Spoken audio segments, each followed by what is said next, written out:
It's going to be 30 minutes, a bit shorter, 25, 30 minutes, because also have a client at 12 right here at Q. So at the end, in case we have more questions, you can always send an email, but I'll repeat everything. Like 1 minute, we let a lot of people in, and then we start. Thank you for joining, by the way.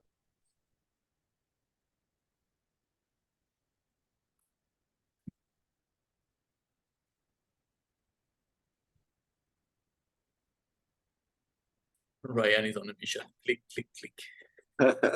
I just pinned your screen, Greg, so you should be the one highlighted on the screen for everybody. Okay, so they see me, they don't see you, right? Yeah. I am recording today, guys. Welcome to the Live+Well Fitness Friday event with Greg. Online fitness myths. We're excited. It's going to be great. Stage is yours.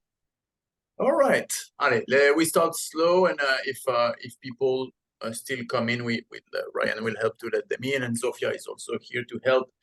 So the way we're going to go, I'm going to do the presentation and talk about a lot of things. You can write your question, and sometimes maybe I do a little break to try to answer to 1 or 2 questions, or worst case scenario, at the end, we'll have 5 minutes to try to answer your question. You're probably going to have a lot of questions. I cannot guarantee we're going to answer everything, but worst case scenario, you send me an email. You have all our emails on the board in every single fitness room we have. So you can always contact us if you have any question, concern about what we talk about today or other stuff. Okay, little introduction in case we don't know each other. So my name is Greg. I'm from France. I've been a trainer with you guys, with the team for a year now. I'm kind of in charge of like the strength classes. I have 5 total. I just had 1 Zoom this morning at 8:30, and then the 4 others are in person. We're going to talk about that at the end with presenting you the class schedule, all the different options we can give you, and stuff like that. When we talked about what good topic we could do with Ryan, we went that direction with online fitness myths, because there's a lot of things out there that some make sense or some makes no sense. And what is related to me, because before, long story short, but before being a trainer, I was actually, I don't like that term, but like influencer, kind of like in the modeling industry, and I was working on getting my Instagram and all those kind of things. So there's a lot of behind it that we're going to talk about today, because I was behind I was doing it for a while, so I kind of understand a little bit, and I'm going to share with you today in case you don't know. All right, I'm going to touch a lot of subjects, some things we're going to talk about. I'm going to hurt some feelings, maybe some things you believe or some things you follow, some things you like. I'm going to talk about it. It's my own opinion, so you're going to have a lot of questions. At the end of the day, we're all adults, so you decide to believe and to trust and to do whatever you want. Fitness, diet, we're going to talk about a lot of things. But yeah, that's I'm not here. It's more to give some informations and to open some eyes, more than to tell you what to do or what to believe. Okay, then at the end of the day, you're in charge of your own health and what you do for workout, what you eat, and etc. Okay, so we start online fitness myths. Some stuff are going to be funny, just so you let you know. If you don't come to my class, I'm a goofy guy, so I had to make it a little fun. First of all, the first topic is going to be about diet. So when you go online, and even like with your friends, people at the gym, you hear them talk about, everyone has like their own diet, they try their own thing. There's different trends actually in fitness and also in diet. It's also always about trend. The new trend is like, oh my, I heard someone try that. Like, have you heard about that new diet, about this and that? So I'm going to list a lot of different diets that we've seen the past, I don't know, 5, 10, 15 years, just to give you an example of what we can see up there. For example, the keto diet was like super trendy like a couple years ago. Still right now, like low carbs, high fat diet. Another one that was more like 6 months, 8 months ago was the carnivore one. So it's like focused on only consuming animal products. I have some friend of mine, trainers, who did that every day, posting like bacon, cheese, like some kind of diet like that. That was a funny one. Mediterranean diet. I'm from France, so something like that relate to me, like fruits, vegetables, fish, oil, nuts, a lot of different things we're going to talk about later, but that was another example. Another one was the paleo diet that mimics the eating habits of ancient humans. And a final one is, for example, there's more examples, but like what the Word 30, a diet that eliminates sugar, alcohol, grains, legumes, dairy, everything for 30 days. It's almost like you wonder what you're going to eat for 30 days. But it's a list of examples you can have. You can have more. Maybe you're doing some of those. Maybe you try some of those. Maybe you heard about it and you're considering maybe I should try. My point about diet, it's going to be the next slide. It's the only diet you should consider. First, it's a diet that you can be consistent with on the long terms. Okay, not eating only meat and cheese for 30 days. You might have some results, some good results for some reason, but it's not something you can maintain. Okay, having like the whole 30 challenge for 30 days, you barely eat anything. Okay, cool. For 30 days, you can do it. But what about in 6 months? Can you do it for 6 months? Can you do it for 1 year? At the end of the day, you want to find a diet that you can stick to it on the long terms. You know, it's finding a good balance. Like it's cool that for 30 days, you don't drink alcohol and you don't drink coffee or whatever, you avoid eating a certain type of food. It's not how it's supposed to be. Like if you're maybe a challenge with some friends and you want to try for a little bit, it's okay. But things you want to be consistent with on the long term, the 5, 10 years, it's something that you can actually repeat and replicate. It's not something short term, okay?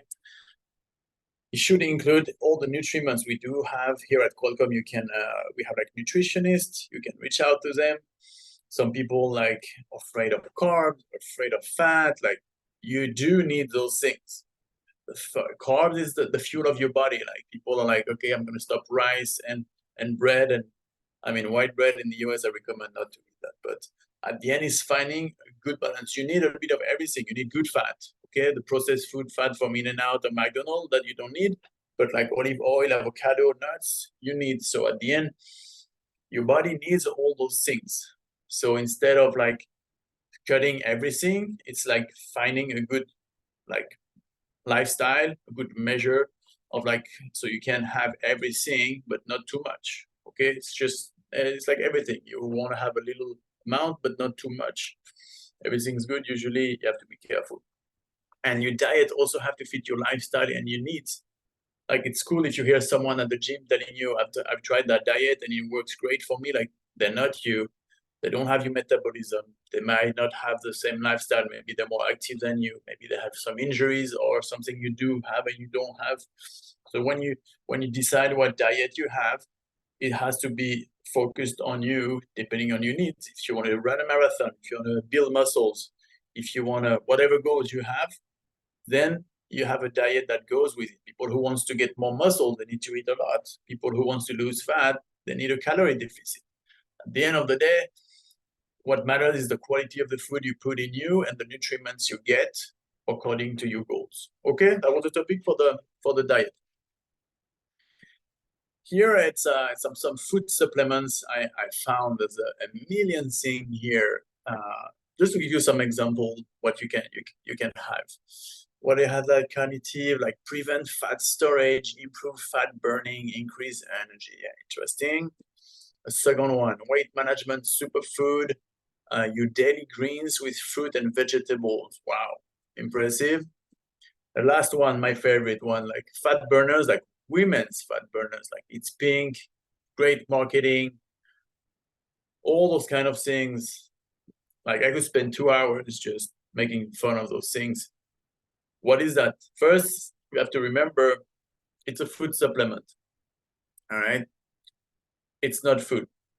Like the best food you can have, it's normal food, non-processed food, like real food either you make or not processed or you buy. But those things, like your daily greens with fruit and vegetables, like so you're gonna take a scoop of powder instead of having real vegetables and green.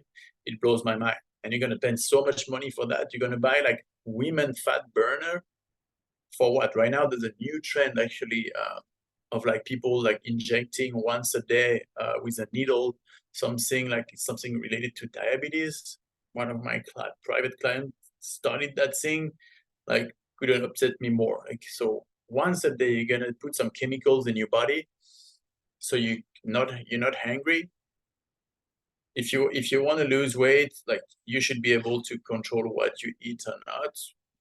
It's about being strong in your mind and stuff like that. If you decide to take those things, remember it's a food supplement. It's not real food.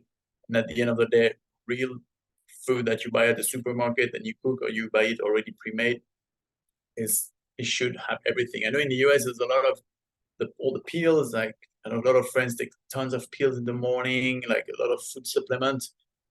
We don't have that culture in Europe. What I'm saying, just be careful what you put in your body, okay? The next slide. Oh, it was funny. Do you know what that is? I give you 5 seconds. Sorry if you're one of the 2 guys who were here. So I took that picture yesterday at Building Q here at the cafeteria. Even here at the cafeteria, on the screen, they show you some commercials for food supplements. Hey Ryan, I see his little smirk. So yeah, I know it's everywhere. It's around you. It's on social media. It's on TV, and it's even at your workplace. Just be careful. Be careful with those things. Any question, Ryan, right now that you would want? I know you appeared right now. Do you want to do a 1 minute? Want to try to answer something, or can we move on? No questions yet, Greg. Oh. Keep it rolling. Yeah, keep it rolling. Awesome. The next slide, it's so it's the picture is not the best quality. It's an influencer showing you like some cereals from Kellogg's. Anyway, the girl has like 26,000 likes, so a pretty big following. Here, my point with that slide is you have all those influencers on social media who tell you like, oh my God, this is my breakfast. This is what I eat for a smoothie. This is my food supplement. This is the gummy bear I take, and it does that to me, and I look amazing. All right. When you see all those things on social media, you have to question yourself, like, why do those people, influencers, are promoting those products? Like, besides the fact if it works or not, like, why are they doing it? First of all those influencers are trying to get engagement. All right, so that's the business plan of an influencer. You have followers, you have 26,000 likes, you have maybe hundreds of thousands of followers or whatever. That's her job, posting brands, posting how amazing her life is, using that product or that product to get engagement with like the people who follow her, the fans or whatever. That's come with the following: more engagement, more people talk about it, more people are going to repost it, more amazing she looks, and people believe, and that's because of that they're gonna add more following. Obviously, behind it, it's money. I was doing it myself before it was before COVID. I had that back in the days, like 20,000 followers, and like had brands paying me to put whatever it was, stuff for the beers, stuff for the skin, like, so you post a picture and they pay you for that. I've never used anything for my beers. Not gonna lie, those people, that's what they do. They are paid to make you believe that they use those products and that it works. So remember those things. Like, don't believe everything you see. Maybe some things are gonna work. Some other things, like I guarantee you, that picture with like that cereal, she probably had a lot of money. Like, she's so happy, right? I can almost bet you she's never touched one flake of that cereal full of sugar and stuff like that, looking the way she does. Maybe she does. Maybe she does. In that case, maybe it's a little portion or whatever. But just remember that everything you see on social media, they don't do it for free. And most of the time, they don't even try it. They don't eat it. They don't consume it. It's purely making money. All right. So don't believe everything you see or read on social media. The next one, I love this one because you always see influencers or like fitness influencers or trainers showing you like new moves on new machines or stuff like that. And I took that picture because everything in that picture like cracks me up. It's a guy doing an incline chest press with plates. So incline chest press is for the upper part of the chest and a bit of shoulders and a bit of triceps. First of all, you look at that picture, the guy, his position is ridiculous. His form is awful. He's curving his back.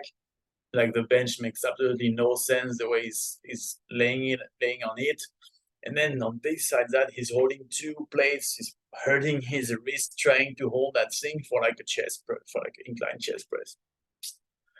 So you have like always those guys, and usually they're ripped or girls look amazing, showing you. I put you different examples. So incline chest press with plates. Sometimes I've seen like a chest fly on the machine, the abductor machine that ladies do, you know, when you close your legs like that, and they do the chest fly on that, or the biceps with the leg extension machine, you know, when you're actually it's for the hamstring curls, and then they use that. Like you see all kind of crap, and like it's a joke when you see a guy doing that. Like he's just trying, like it goes with what we talked before, like engagement and following. Okay, why would you do a chest press with plates when you have something called dumbbells that every single normal person on earth use? You don't have to break your wrist. You have a good hold, and it's meant for it. So another thing, when you have a lot of like, this is a new movement, like try at the gym, like makes zero sense. All right, there's like decades of bodybuilding and functional training, and we know the basics. We know what works. We know the basics: the dumbbells, the barbells, the kettlebells. At the end, you don't need to get too fancy. Stick to the basics. Okay. That slide, we have like 5 minutes. And it's about a lot of things that you probably heard about. Some of them. Some famous people or fitness people who got caught actually promoting a lifestyle or lying about the routine, making people believe like, wow, it's possible. Like I can have those results. I'm gonna show you their faces. I picked like 2 or 3 of them. I don't even know all of them because I don't believe all those things. But out of those 3, I knew 2. The guy on the left and the guy in the middle. The guy on the right, I don't know, and I don't need to know him. But you always have those guys for promoting like a crazy lifestyle. Like for example, those 2, the guy on the left, if you guys don't know them, he was called Live King, Brian Johnson. And for like years and years, he was making crazy money, making people believe that his diet was like only focused on like eating raw liver and stuff like that. His physique was like a bodybuilder. And for so many years, like he worked on that fake. And he actually, like a year ago, like 6 months or a year ago, finally admitted that he was on steroids forever. So how many people he fooled and stuff like that. The guy in the middle is like Mike Oren. I don't know how to say his name too much. Same thing. The guy for the past 20, 30 years has been on like covers of magazines and everything, saying he was natural, so that he was not taking any steroids, any whatever things. The guy physique was like Arnold Schwarzenegger, like bodybuilder, huge, zero fat, muscle mass. And same thing for him. After 20 years of fooling the entire planet, he finally got exposed from getting steroids and all the products. When you see those kind of guys, like, I mean, the first guy is getting sued, by the way. So once again, it's easy to say something and to claim that at the end it's the fooling the mass of people, thinking like, no, you cannot to get those kind of physique. Like you don't get those kind of physique if you eat rice, broccoli, and chicken or whatever you eat. This is not true. Those people like are taking tons of drugs, and at the end you just go back with like, just be careful. Everything you see, those people you might follow, you might believe, maybe it's not true. I took those examples, they got caught. Maybe you're following other fitness people and you're like, wow, it's amazing, like what they have, like, oh my gosh, they have good genetics or whatever. Sometimes there's something behind it. Okay.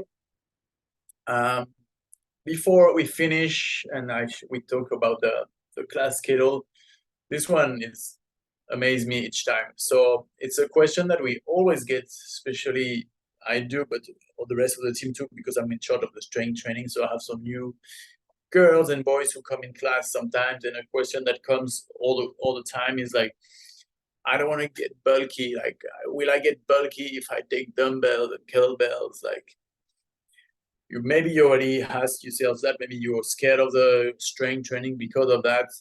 So let me bring you back on reality. Number one, you actually burn more fat and calories using weights. Like, it's good to do some cardio and to go for a run. You sweat a little bit. You think you do great. Okay, it's good. Cardiovascular is good for your blood, for your heart and stuff like that. Building muscles, hyping up your metabolism with like strength training and weights is gonna burn more calories, because like then your body is always burning calories all the time. More muscle you have, more calories you burn 24/7. Second thing, you cannot get bulky only with exercising. It also comes with like a lot of food, good food, but like just using weights, it's not gonna make you huge, big body with big muscles, big shoulders. I know ladies are scared to have big shoulders, stuff like that. It also go for people who goes or is to gain muscle and mass. It also go with an appropriate diet. So if you don't have that diet as well, when you eat a lot, you don't have to worry. Third thing, you develop lean muscles with weight. Okay, I know you think weight, bodybuilding, Arnold Schwarzenegger, whatever. Like, this is not you. This is not me. When we do functional training here, like, it's lean muscle. Okay, it's not mass. It's like good. I would say good muscle, but it's more like you're not gonna get big. That's my point here. Fourth, and I love this one because it's true. Like, you won't get bulky overnight. I don't know, Ryan can say me. Like, it's been 20 years I'm trying to be bulky, guys. Like, it doesn't happen just like that. It's not like you're gonna start with light dumbbells, then you're gonna do some shoulder raise, and in a month or two you're gonna have big it takes so much time. You have zero concern or worry to have. It doesn't happen overnight. Like, it's a long process, so don't worry about that. And to finish, that's why I put the picture. Like, it's actually fat that creates that bulk visual that you have in mind. That's why I put those two pictures. At the end of the day, lean muscles and weights only bring you. That's the only thing that bring you far, keeping you your mobility, your flexibility, and your strength when you get older. That's why you need to use weights. To use weights. So don't be afraid of using weights to do strength training. I'm not saying give up on your running. At the end, you all have what you like the most and what you prefer. You have to find something that you can stick to it. And I'm gonna go after that on the class schedule to show you everything we can do here at Welcome. But yeah, don't be afraid of weights. They're your friends. Right? They're my best friend, actually. So, all right. Here we go. Guys, for the last slide, before I try to answer a couple of questions, we have 3 or 4 minutes. So this is a class schedule that we have here at Welcome in San Diego. So on the left, you have the building. At the top, you have the days. So we offer more than like 30 classes per week. It's free. There's nothing to pay. Some classes you have to sign up, and if you cannot make it, you just take yourself off if you're on the wait list. But you have like a lot of variety. You have Zumba, you have Pilates, you have HIIT training, you have strength training with me. So every day, depending on your building and your schedule, you can come to all those classes. Besides that, you have the personal training that come with a little price, but that gives you like a lot of options. Okay. And then I know some people say, okay, there's no strength class at WT. All right, we're sorry about that. But on the other hand, you cross the street and at AP, we have a strength class, for example. So at the end, we do our best to give you a lot of options. And then sometimes you also do have to to take your car to walk 5 minutes to come to another building. But it gives you a good idea. You can it's also printed in every single studio, so you can take one of those, and we'd be more than happy to have you, like Sophia, Aja, Patrick, Ryan, and myself, and all the coaches that are here just like occasionally. But yeah, it's free for you, and you have everything that you need on paper. So that's Nice about job, it. Greg. We got a few questions. Do you have a minute or two to answer one or two? I can try. Let's go. Okay. First question. You mentioned a lot of fake trends. Is there a way to distinguish the honest ones, for example, certifications or good sources? Oh wow, you talk so quick. I don't know if it's my French coming out, but can you say it slowly again? Yes. How do you tell the difference between fake trends and honest trends that you see online?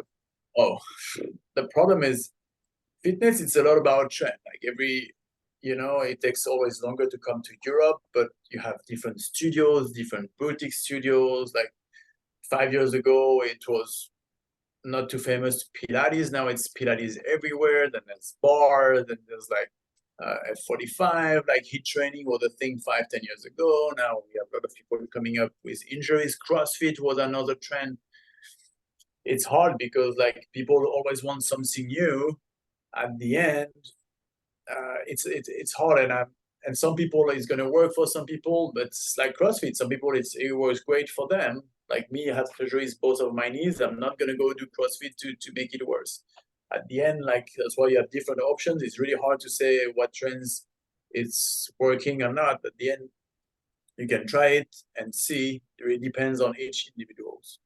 Yeah, like what you said before, just to be careful about what you read, right? And to find what works for you. I think that's a great rule of advice there, just to find what works for you, and what you enjoy is a big factor. Other question you had? The next one's from Carrie. What are your thoughts on intermittent fasting? It's actually a good question because I've been starting myself intermittent fasting 4 months ago. But some people do intermittent fasting to lose weight. That was not my goal. My goal was like I was dealing with some injuries with my wrist, and there's a lot of studies, and again that's why I believe and I apply it to myself right now, because I'm able to do it with my lifestyle. Some people who have different lifestyle, like nurses who have night shift or whatever, it's harder to have that. Me, I start eating at noon and I finish at 8 p.m. Basically, I eat the same amount that I was doing before, but like on a really shorter time. And it was more because some studies show you that it develops regenerative cells and stuff like that. And I was hoping it would help my hands. Somehow, my hands are getting better. I have no idea if it's because of that, but I'm able to do it and to be consistent. I would say I do think it's a good thing. It really depends on your goals. If you're thinking like I'm gonna do intermittent fasting to lose weight, it can be an option. But if that's why you ask the question, if you want to lose weight, you need a calorie deficit. So it doesn't matter when you eat. It's more you need to burn more calories than you eat. Great. Yeah. The intermittent fasting has been proven to decrease inflammation. So I see why it might be working on your wrist. We're doing a lot of research right here at UCSD. And time for one last question, Greg? I think so. I don't see my clients, so go for it. Okay. Can I do strength training with resistance bands alone, or do you recommend actual weight machines? And then the other question is, which classes do you sign up for? Right now, Greg's classes should be signed up for, but if you're taking class in a smaller studio like Q or WT, you're probably best signing up for the class so you could reserve your spot. Yeah, and at the end, like we said, you can sign up. And if you're on the waiting, if you sign up but you cannot make it, make sure you take yourself off so one of the people on the waiting list can jump in. Because like Welding Q, for example, it's a small room that I have, so we cannot have like 25 people. It's like limited to 12, and also it's more enjoyable for everyone. They don't step on each other. And for the weights, and for the question with the bands, elastic bands are a really good start for beginners. Like you cannot injure yourself. It's you can do a squat with like an elastic, like those long elastic bands. Elastic bands are really nice. You cannot injure yourself except if you slap your face with it, but otherwise it's a good option to start into strength training. Don't do it too long. Once you feel comfortable or once you reach the limit of the elastic band and you're not challenged anymore, then you can go. The only thing with strength training, you need a good form. That's why you have all the trainers here. I recommend doing personal training if you've never done strength training, to make sure your back is in a good position and you don't get hurt. In class, it's a bit harder because we have like 12, 10, 20 people. So we cannot pay the same attention to everyone. We have to play with the music, the vibe, the atmosphere, and the pace and the exercises. So just remember to always go with a good form before trying to go heavy or to grab heavy dumbbells or stuff like that. The machines are also good, but it's a bit limited. It's not, I mean, you will never see me on the machine, but to start, it can be a good option. One last question before we go, Greg, from HP. Are traditional gyms better for strength training or group fitness classes like Renegade? Renegade, I know Renegade. Well, give me a couple of months and I'll give you another option. Brian is going to smile. But it really depends on what you like. Some people are good with putting their headphones and go to a normal gym and do their own thing. Some people like the atmosphere and having the fun with teamwork of a group fitness training. It really depends what you like. At the end, 10 pounds at Equinox gym for 400 per month, or 10 pounds in your gym complex at home, or the same 10 pounds. So if you know what you do, makes no sense for me to spend a crazy money on something. If you need the knowledge of like an F45 or Renegade or something, can make sense for you. Some people have some VPs here in the morning that they don't like to be with tons of people, so we do one-to-one. It's really depending on what you like and what you have time for, and obviously the finance as well. Great. Yeah, excellent job, Greg. This has been excellent. We really enjoyed it. If you have any other questions, you can go for it now. We'd be happy to reply to you directly or via email. Make sure to sign up for our newsletter, and thanks for sharing our group class schedule there, Greg. Excellent job. Thank you, everyone. We see you in class, or if you have questions, you shoot us an email. Have a good weekend, everyone. Thank you.